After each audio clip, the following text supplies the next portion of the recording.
Hello குட்டீஸ், welcome to நம்ம channel. இன்னைக்கு நாம பைபிள்ல இருந்து ரொம்பவே முக்கியமான ஒரு கதைய பார்க்க போறோம். இது கடவுளோட அன்பு எப்படி எல்லா மக்களுக்கும் பொதுவானது அப்படிங்கறத விளக்குற கதை.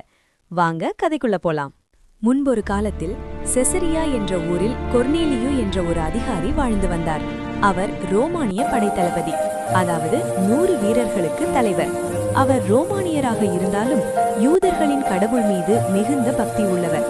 அவர் எப்பொழுதும் ஏழை மக்களுக்கு தான தர்மங்கள் செய்வார். அவரும் அவர் குடும்பத்தினர் அனைவரும் தினமும் கடவுளிடம் ஜெபம் செய்வார்கள். ஒரு நாள் மத்தியானம் 3 மணி இருக்கும். கொர்னேலியு ஜெபம் செய்து கொண்டிருந்த போது திடீரென்று ஒரு தேவதூதர் அவர் முன் தோன்றினார்.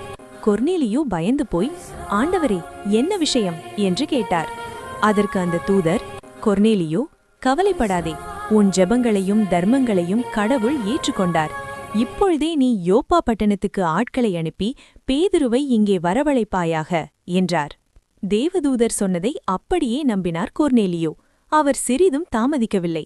உடனே தனக்கு நம்பிக்கையான 2 வேலைக்காரர்களையும் ஒரு விசுவாசமுள்ள போர்வீரனையும் அழைத்தார்.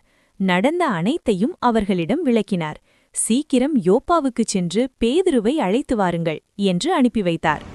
மறுநாள் மதியம் அந்த ஆட்கள் யோப்பாவை நெருங்கிக் கொண்டிருந்தார்கள். அதே நேரத்தில் யோப்பாவில் பேதுரு ஜெபம் செய்வதற்காக மொட்டை மாடிக்கு சென்றார். நேரமாக ஆக அவருக்கு பசி எடுத்தது.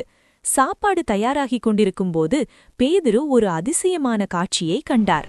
வானம் திறக்கப்பட்டு ஒரு பெரிய துப்பட்டியைப் போல ஒரு துணி கீழே இறங்கி வந்தது. அதற்குள் எல்லாவிதமான விலங்குகளும் ஊரும் பிராணிகளும் பறவைகளும் இருந்தன. வானத்திலிருந்து ஒரு குரல் கேட்டது, பேதுருவே, எழுந்திரு, இவைகளை அடித்து சாப்பிடு என்று.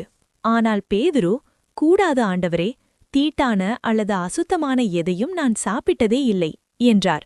அதற்கு அந்த குரல், கடவுள் சுத்தமாக்கினதை நீ தீட்டானது என்று சொல்லாதே என்றது. இப்படியே 3 முறை நடந்தது. பிறகு அந்த துணி மீண்டும் வானத்திற்கு எடுத்துக்கொள்ளப்பட்டது. பேதுரு இந்த காட்சியின் அர்த்தம் என்னவென்று யோசித்துக் கொண்டிருந்தார். அப்போது கொர்னேலியு அனுப்பிய ஆட்கள் வாசலில் வந்து நின்றார்கள். ஆவியானவர் பேதுருவிடம், 3 மனுஷர் உன்னை தேடி வந்திருக்கிறார்கள், சந்தேகப்படாமல் அவர்களோடு போ, நானே அவர்களை அனுப்பினேன் என்றார். பேதுரு கீழே இறங்கிச் சென்று அவர்களை வரவேற்றார்.